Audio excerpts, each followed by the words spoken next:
Hello and welcome to today's video. This time we're taking a look at Tower books and Belmont books, which became Belmont Tower in vintage paperback. Their heyday was definitely the 1960s, and I've got about 150 or so in my collection for us to take a look at today. So sit back, relax, and let's get to it.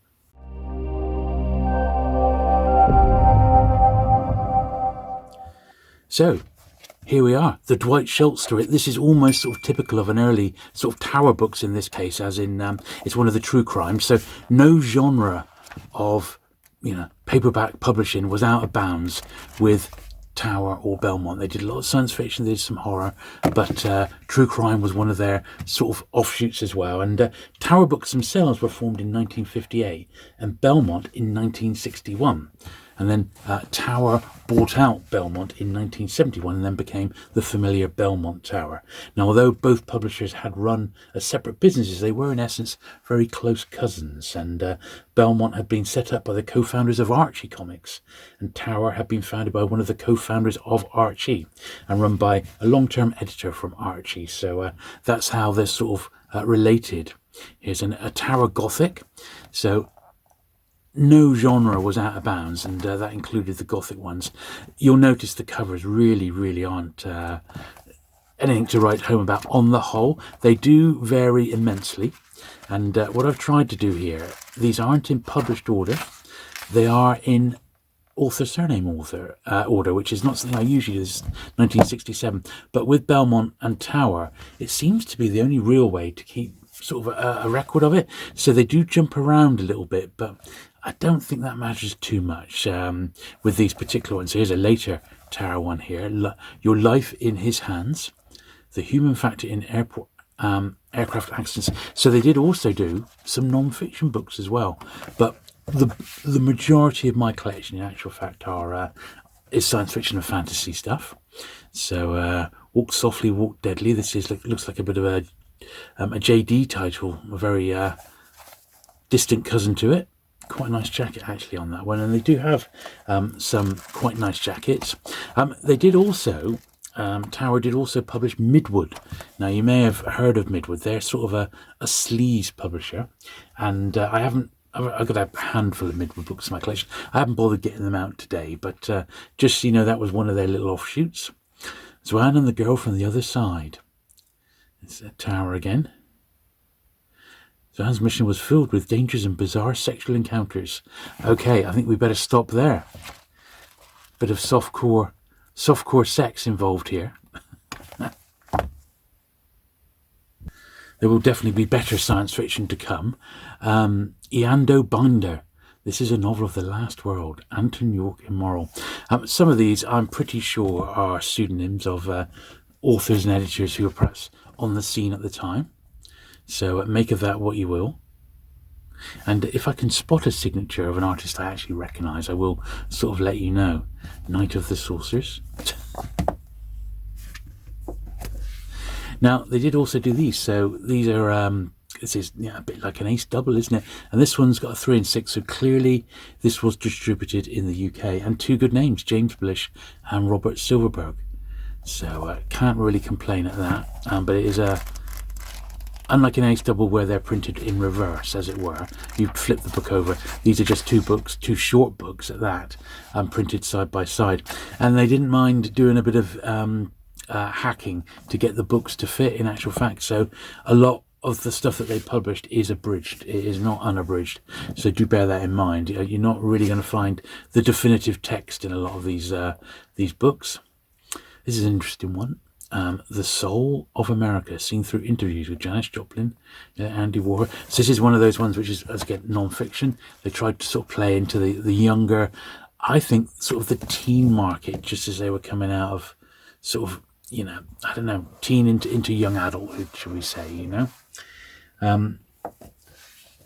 Now, because these were sort of related and they came through the Archie Comics network, these books got distributed along the same sort of lines. So they were available in slightly non-traditional outlets. So they weren't available in all the bookshops, but you could perhaps pick up some of these books in like chemists and gas stations, hotel lobbies, that sort of thing, as well as the normal bookshops. So They did at one point get into a little bit of trouble in the early 1960s for this, because they were getting businesses to sort of sign agreements so that they would only stock their books. So this is one of the combinations. So it's BT, nothing to do with British Telecom. It's Belmont Tower, and that's a real late one. That's 1980, that particular one. As I said, there's quite a bit of science fiction. There's a little bit of sleeve that slipped in, which wasn't published as a midwood, but nothing too graphic by any means. The odd story of a working girl sort of thing, but nothing too risque. This one's at 1962, so a fairly early Belmont one there. Now, there is a lot of science fiction, as we'll see as we go through these.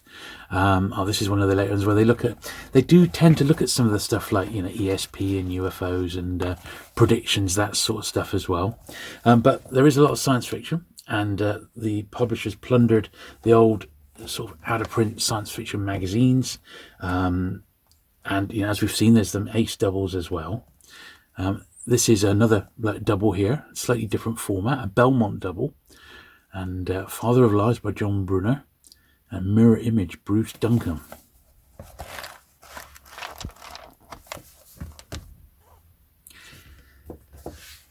Here's another one, another John Brunner, and a Lin Carter, The Purloined Planet. Two not bad books, but the cover, my goodness. Sometimes you have to wonder what they were doing with their design.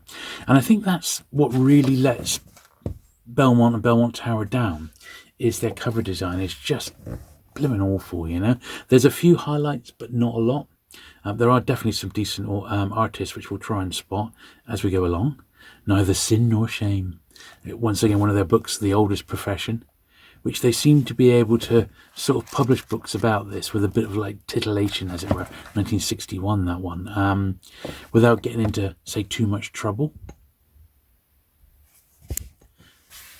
This is another non-fiction, Hurricanes of the 40 Days, Harold Callum.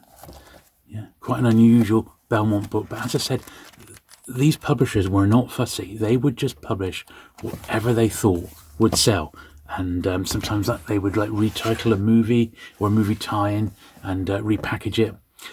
So this is a fairly decent one here, Lin Carter. I can't see a signature, but it certainly looks like a Catherine Jeffrey Jones one, by the look of it to me. Beyond the Gates of Dream. Very nice. Here's another one here, Giant of World's End. Very, very similar artwork. I wonder if it does give a cover artist. Nah. Why are we even looking, really? These are not like doll books. They're very, very similar in the feel of them, because obviously they're printed, some of these are printed at a similar sort of time, and obviously these are all American. There's no British editions of these, but they do feel a bit like a doll book, but without the quality. If that makes sense. There's another one. I think that probably is a Catherine Jeffrey Jones cover. The Quest of Kadja, Lin Carter. And nothing wrong with these. These are absolutely fine, I mean, they're pretty cool in actual fact. Now we've done that one. Tower at the Edge of Time, not quite such a looker. Now there is, later on we'll see it, it's from Gardner Fox, so we'll get to those quite soon because we're on the seas right now, but it's like a blatant Conan rip-off. Really, really nice jackets, but it is still a rip-off. So here's another double with Lin Carter at the front. The Thief of Thoth and Others Shall Be Born, Frank Belknap Long. Okay. Not a bad jacket on that, actually. Quite an interesting one. Another Lin Carter. Flame of Iridar and Pearl of the Starman. That's not bad. 67 again. The Mafia. This is a Belmont one. So this is like an early 70s one, and what happened? March 1970. So Belmont got in the sort of on the ground floor, really, as I said before they were following trends, and around this time we had the start of like the men's adventure ones, stuff like The Executioner, for example, and that is definitely following that. Also, the trend off the back of the Godfather movie, which we sort of tend to forget about, you know. The Moon People, the Outlanders series. I mean, I did think long and hard, shall I try and put these into like chronological order? But I think for people interested perhaps in a particular author, I think this is the best way to do it, as we wouldn't like see these Outlander books together, for example, you know. So I think this is probably the way to do it. And if there's a particular author you're interested in, you can at least jump to that bit. It's another from 1971. And another one again in that series. A few of them had reprints, sometimes with different jackets as well. But on the whole, very, very cheap to collect, with the exception of the horror ones, which seem to be quite expensive. This one here seems to be, there's a lot of these SF anthologies, and some of the names in them are actually pretty good. Let's just have a look at this one. So, well, this is all by Theodore Cogswell. So, take it. Some are better than others. I'll certainly give that, but some of them aren't too bad. Lucan War, Michael Collins, award-winning author. This is a later one as well. But yeah, I'm on the lookout for some covers by Robert Maguire. He was definitely used, as I said, as well as Catherine Jeffrey Jones.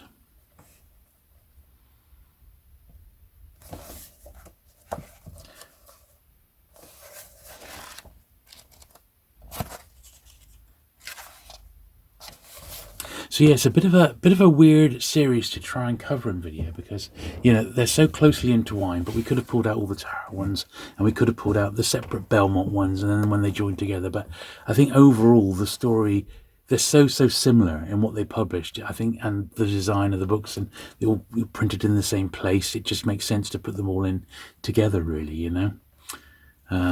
Time to Come. But they have their fans, you know, and as I said, they do turn up, and they're not expensive by any means. But I don't really have any sort of definitive list whatsoever. Thankfully, there was like a little guide to the series, or to the publishers, I should say, published by Justin Marrett in the Paperback Fanatic, which I have brought my copy down, so we can have a little look at that in a minute, and I'll put a link to it. But that's a really good sort of, you know, potted history of the publisher, and also you get to see quite a lot of the books that they actually did publish, you know, like a nice cross section. Dragon Feast. They did, you know, a few. This is still science fiction, like a novel of the near future. They did sort of war titles. They did westerns as well. I've not got a lot of those. And as I said, the horror ones are quite scarce. I haven't got any of those. They also published at least 3 Philip K. Dick, and I haven't got any of them either. I have thankfully got a handful of Harlan Ellison, who I really like, and I particularly like this edition. Very, very nice. Over the Edge. Really of its time. That, look at this, that's a real cracker, this one. I don't know if it's sort of collectible like that, but it's one that I certainly like. May 1970, so that's definitely a highlight. Here's another one from the Land of Fear. So these are pretty good. This is a real nice copy of this one actually as well. So that's a nice one.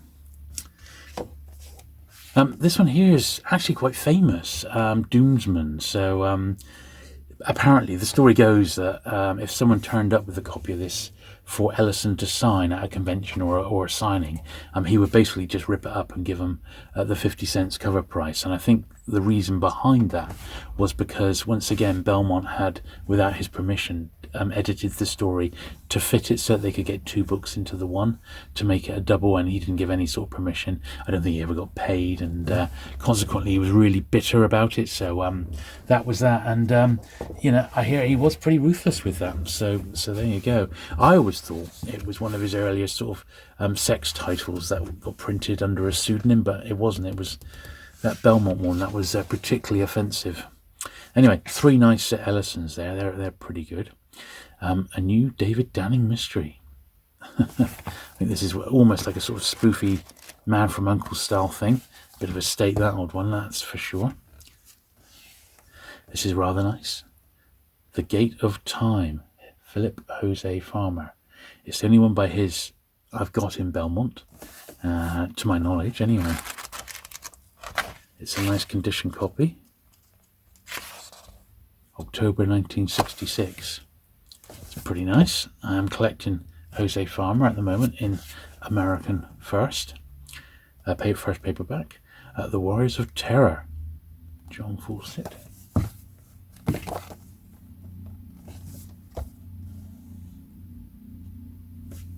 This is another one which moves over into the realms of sleaze, really. The Crazy Mixed Up Nude. One I've had for a long time. Yeah, nice condition, so definitely kept it as a vintage paperback, and it's ended up. Here's the one of the Kothar books by Gardner Fox. So I believe these have got Catherine Jeffrey Jones covers, and it is a blatant Conan ripoff in actual fact, but they're not as bad as you might think, apparently. Although I've not read them, they do have some redeeming qualities, these, and they're not all like complete junk. So there's 2. I believe there's 5, maybe 5 in the series. There's 3, number 4. I mean, they are really nice jackets, aren't they? Oh, there's the 5th one. And I've got a 6th one. And this one actually says it's a uni book. So look, it's that one. It's a reissue of that one. So after the Belmont must have come out first. When did this come out? December 70, and this is a uni book edition from, doesn't say, this is 1970. There's a little variant on it, you know, but there they are. And I mean, well, they are what they are. That's the full set of the 5 that they did. And as I said, it was just, you know, the Belmont version of Conan, really. And apparently they are, you know, they are pretty good. Dirt cheap to get. I mean, really easy to find those. So don't fret about that if you want to give them a try. Just jump onto eBay. None of these books that we're going to see today are really mega collectible like that in any way, really. The Philip K. Dick ones, obviously, if I had them, they would be a few pounds. But this is quite an early Belmont. Distributed in the UK, because it's got 2 and 6 here. Pendergast, The Sins of Jamie Lanham. Quite an early one, I think, by the feel of it. August 66. I didn't realise they dated them so accurately, because I might have had a stab at putting them in order now that I do it. But I think, like looking at the Kothar books, I think it is better to have these in author order. This is the same author again. The Lust Seekers. The earlier one from 1964, that. Women of the Evening. Oh dear. There we are. A frank story about the oldest profession. We've seen it time and time again. So it's something that lots of publishers pumped that sort of stuff out. They really did. Here's another one of their rock ones, or pop ones. A book mostly about rock and roll. Looking at the music industry. Mark of the Shadows. This is an original, well, not an original, but it's an actual shadow book by the creator, Maxwell Grant. Bit of a hammered old copy, this one. But apparently it's all right, that. I wouldn't mind a better copy of that one. And here's another one, Cry Shadow. Once again, literally falling to bits, but I wouldn't want to get rid of it until I came across another one. A Place of Demons. Heinrich Grant. One of those sort of unexplained mysteries ones, you know. You got to laugh, some of these. They put the cigarette adverts bound into the book with a range of Kent collectibles. Oh dear. Runts of 61 Cygnus C. I mean, oof, pretty awful, eh? Pretty awful stuff, but what can you do? As I said, they're just not the greatest, unfortunately. A Belmont Sky-Fi First. My friend Steve, the Outlaw Bookseller, would not approve. Quite a nice copy of that one, 1971. Clovercrest. This is a Belmont Gothic, and I got to admit, I've got a bit of a soft spot for Gothic titles, you know, Gothic horror and even Gothic romance. I just love the design of them. I wish I had a few more. What I could ideally use would be to buy a nice job lot of some sort of classic Gothic romance titles and Gothic titles and see what they're like, because I'd like to dip my toe into them. So here's a bit more well-known one, Edmund Hamilton Doomstar.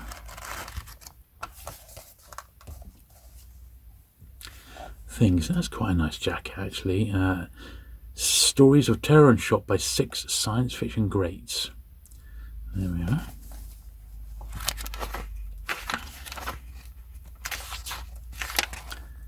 Yeah. 1964. I do love an SF anthology because you can just pick one up at random and just dive in, and I do like the ability to do that, you know. Here's an even more appealing one by the look of it to me. Novelettes of science fiction. Nice selection of authors as well. See, this sort of thing, this is where the publisher redeems themselves in my book, July 63.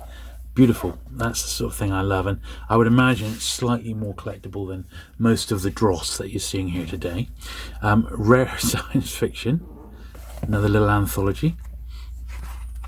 I have got some more anthologies at the end, actually, but these appear to have been filed under Howard's surname. Way Out. Okay. Hinting at the sort of the drug underbelly there. There was a bit of that. As I said, they didn't shy away from any sort of trends at all, including sort of the recreational drugs, as simple as that, you know.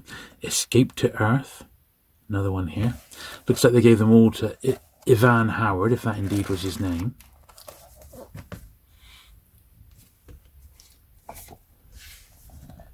Extraordinary science fiction, Impossible.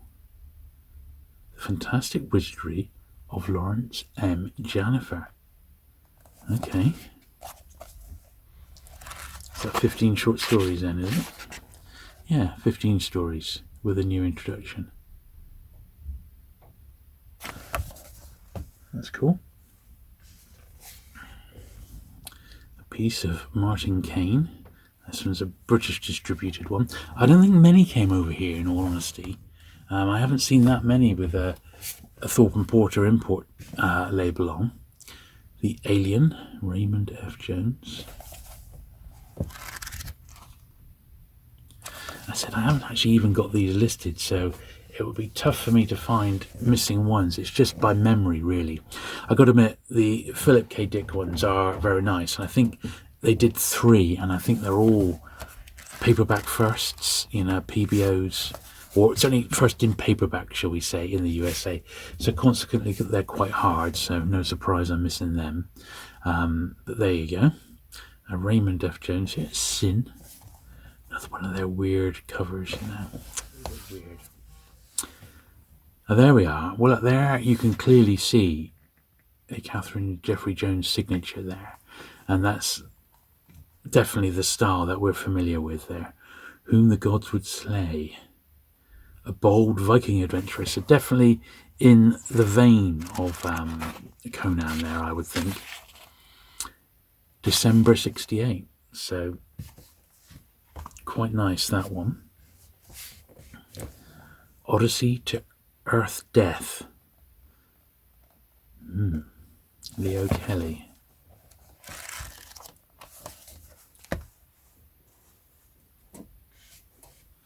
The Counterfeits, another one by Leo Kelly. They certainly have an identity, shall we say, these Belmont books. They really do.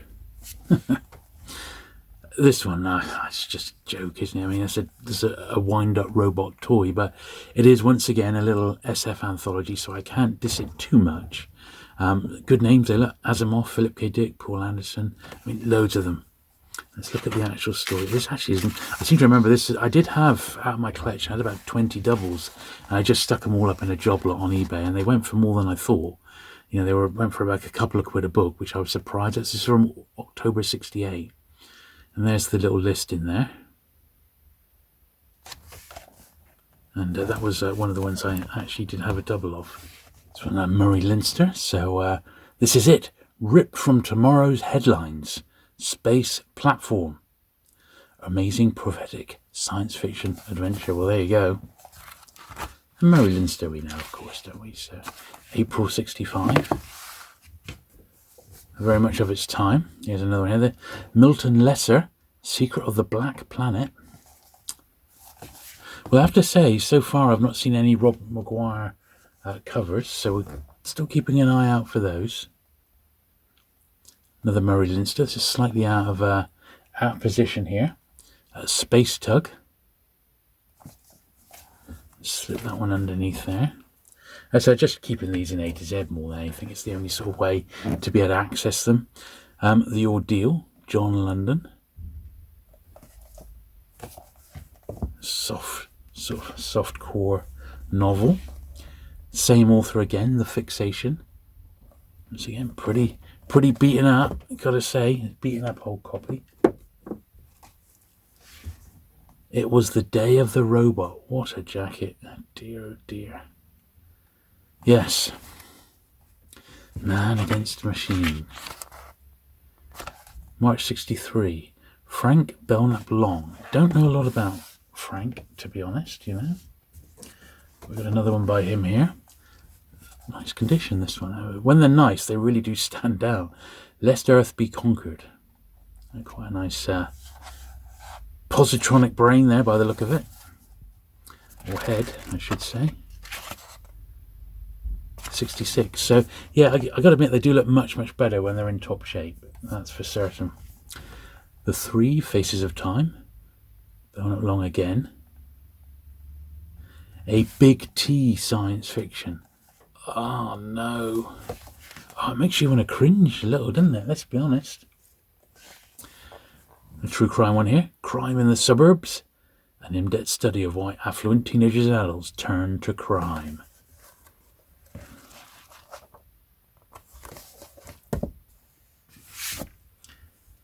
Now, I'm sure my friend Steve, the Outlaw Bookseller, would be interested in this one. And before I knew he was such a fan of Milesburg, I actually had a double of this one as well. So it's basically about a chap who's looking for new sexual titillation to report on, I think, from what I hear. So a little bit seedy, but it's a Milesburg original from 71, so we can't knock that, can we?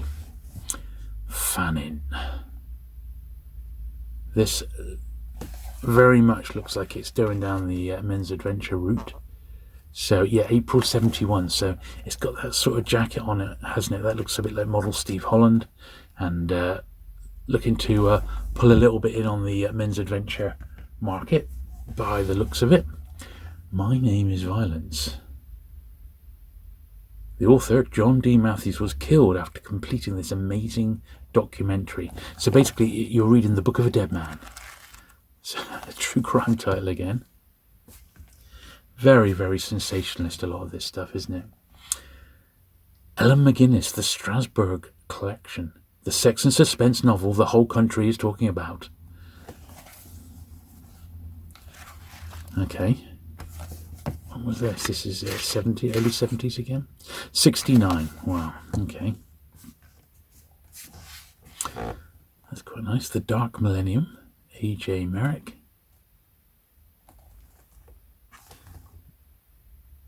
Can't quite make out the signature there. It's very, very faint. Looks quite nice. Not for a Day.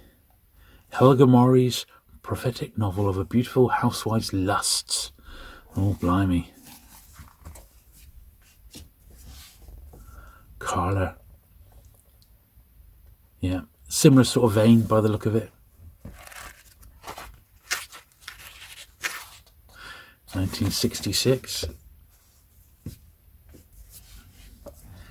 Oh, you just can't believe these covers, can you? So another little SF anthology, The Human Zero, and other science fiction masterpieces. Bit of a worn back on mine, but we're not complaining. That's what's in this one. Arthur Clarke, Robert Bloch. I mean, some good names. Ray Bradbury as well. The Time Curve.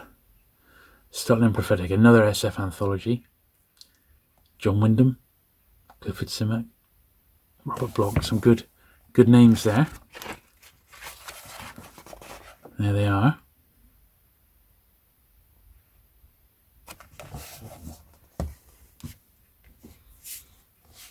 Science fiction novel of unforgettable power, The Unearthed People, Chris Neville.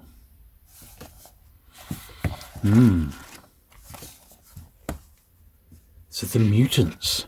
Now that's not a bad jacket, in all honesty. Chris Neville. One step beyond all dreams of civilization as we know it. They were the mutants.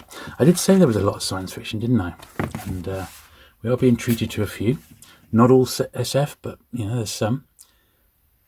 Betty Ann, the last of a race of interstellar nomads. Chris Neville.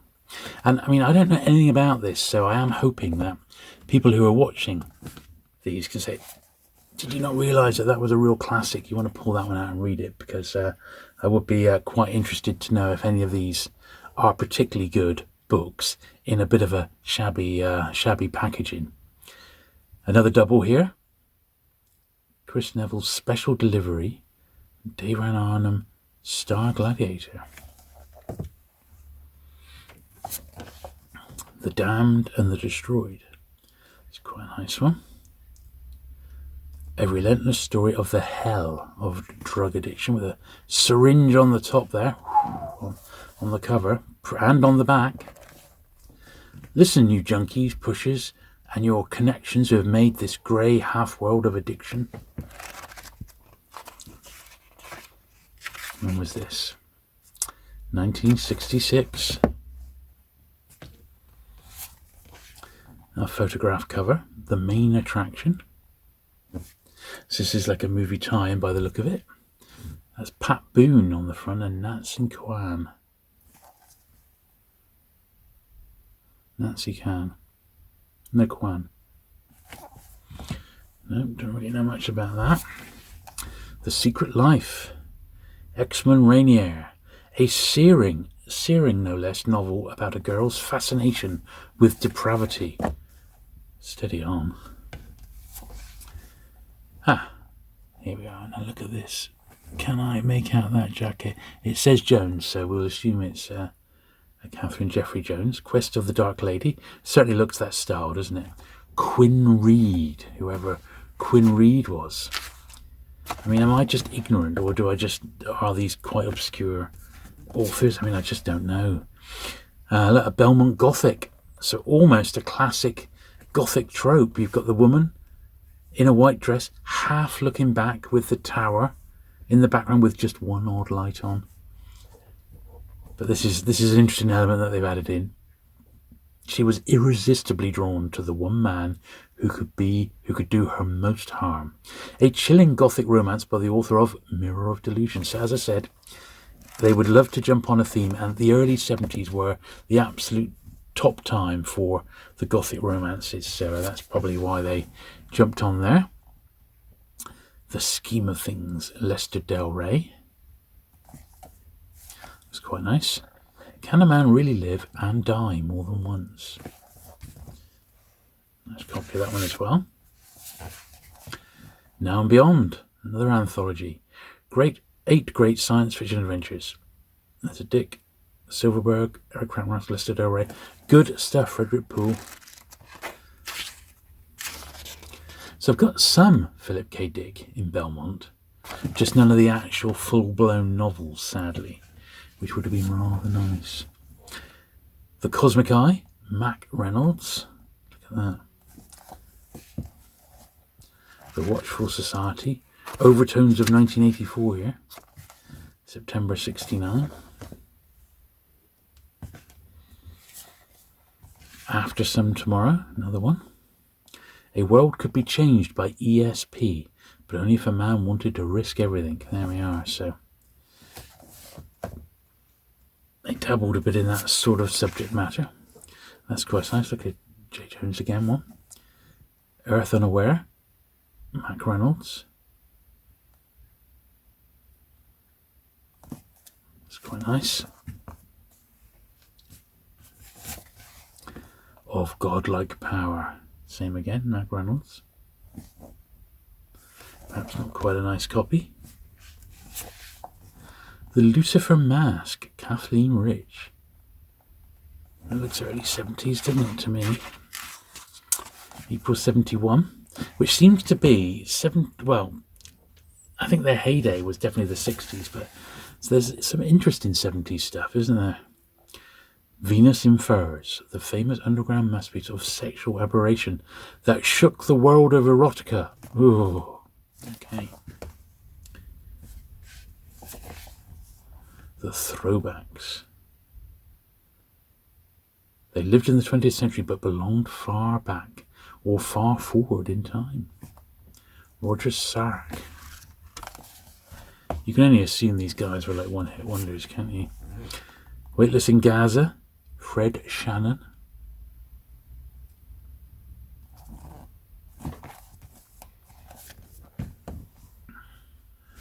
Cool Man. One of those ones sort of appealing to the hip generation there. A pop novel, they call it. As is this, really. This is one of 4 books that they did which were comic strips. So they weren't the first to do this, of course, but these ones here, High Camp Superheroes, are ones which were published by Archie. They did also 3 paperbacks which were published by Tower Comics, so I haven't got any of those. They're all quite scarce, but that's quite nice. Star Giant, Dorothy Shinkle. A big T science fiction. That was obviously a line for a while, wasn't it?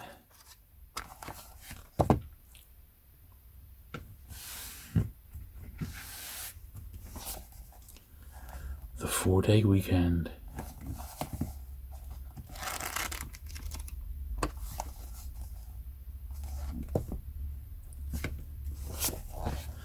The New Tomorrows, that's quite nice.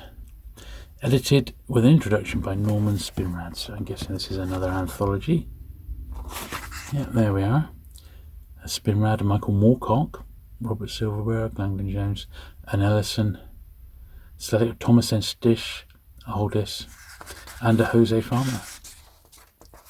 Quite a nice little anthology, that one. The New Tomorrows. Here's a Gothic suspense, it says, a Gothic suspense. The Shadow on Spanish Swamp. She had been warned, but refused to believe she was a bride of death. Genevieve St. John. Once again, a fairly standard Gothic, white dress, Gothic mansion, one light on, and the stranger. The Tired Spy. David Stone. We haven't seen, step aside James Bond, we haven't seen a lot of sort of spy, Man from U.N.C.L.E. sort of spoofs, have we? We have seen a fair bit of science fiction, mind you. This is a much later one, a Belmont Tower, one of their like, soft-core titles. Nothing too exciting there.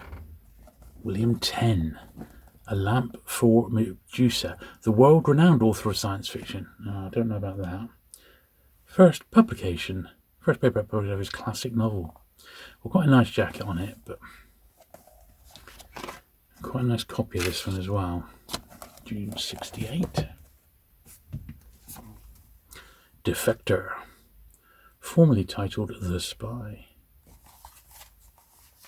It's a bit different, isn't it?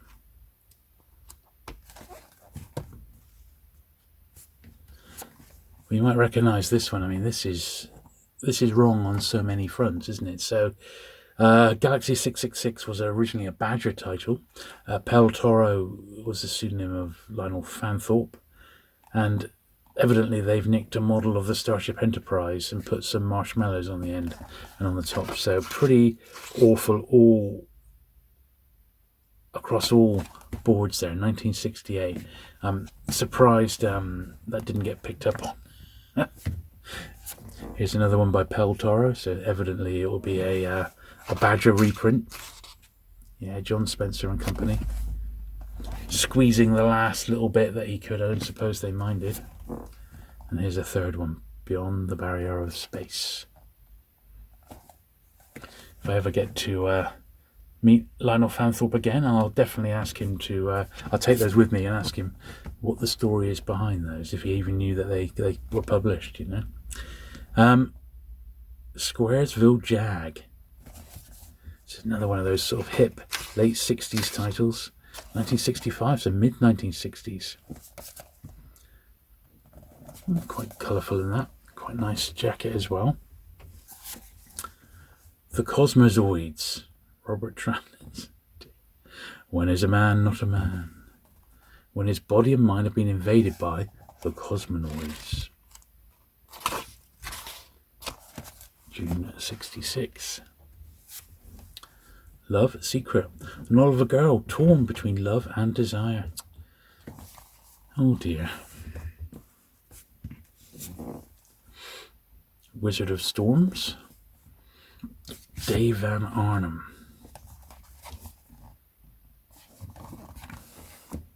Let's cover on that one. Let's move these. Getting towards the end now, sadly, because I know you're absolutely loving this. Never have a greater selection of packaged tat ever been seen on my channel. I know what you're thinking. A. Van Vogt, The Mind Cage. I'm just the collector, mate. I had no editorial input whatsoever. Just saying. And although we laugh, there were some good books in here that we've seen. It wasn't all rubbish, and I'm sure there'll be some people who'll be able to point out some books that actually are pretty decent. Here we are, Harl Vincent, The Doomsday Planet. As I said, they're dirt cheap to collect. When you come across them, they're never expensive. It's just when you've got like 150 like I have, unless I've got them listed, which I haven't, it's very, very difficult to know what you've got and what you haven't. So unless it's something really outstanding. Escapade. Jerry Weil. Modern Marriage and Sophisticated Adultery.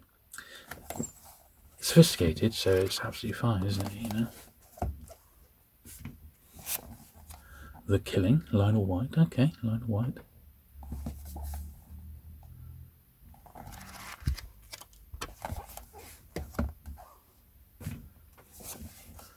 Jules of Elswin, Ted White. More Belmont science fiction. At least they embraced the genre, I think, you know, and they did have a bit of an identity, as much as their, you know, science fiction did look a bit odd. I mean, this is a known author, isn't he? Harry Whittington, you know, pretty good. I've read a few of his, and they're not bad at all. This is probably quite a collectible one, I would imagine. First printing from 1962. My thoughts are that's probably one of the more collectible ones that we've seen today. The Machine in Ward 11. Charles Williford, another good name, in fact, but this one far the worse for wear, sadly. But we don't mind about that on this channel. We just like to have these old books, you know.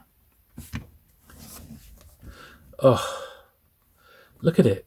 Look at it. It's some model with two, I don't know what they've used to simulate the brain, but it just looks pretty darn awful. Imagine if you were that guy. I mean, let's be honest. You grew up in your shirt to your kids. Yeah, I was on the front cover of a book. And you dig that out. Imagine their disappointment. You know what I mean? This is just the last few SF anthologies. This one, once again, the cover looks like it's been pinched from a Ballantine jacket from the 1950s. But, you know, it is what it is. It is what it is. Got a Philip K. Dick in there. Which is The Weird Ones. Gems by the Modern Masters of Science Fiction. It's another little SF anthology. There we are. Poole Anderson. Pretty good. And the last one, also an anthology, The Untamed. Quite beaten up and damaged, but we won't mind. It's the sort of book you could take to the beach or read up by the pool and not have to worry. September 67. If you just want your little hit, you could get into it. Now that's all the books. However, I wanted to show you a little look through that magazine I was telling you about, by Justin Marriott, which is all about this publisher. So let's get that out now.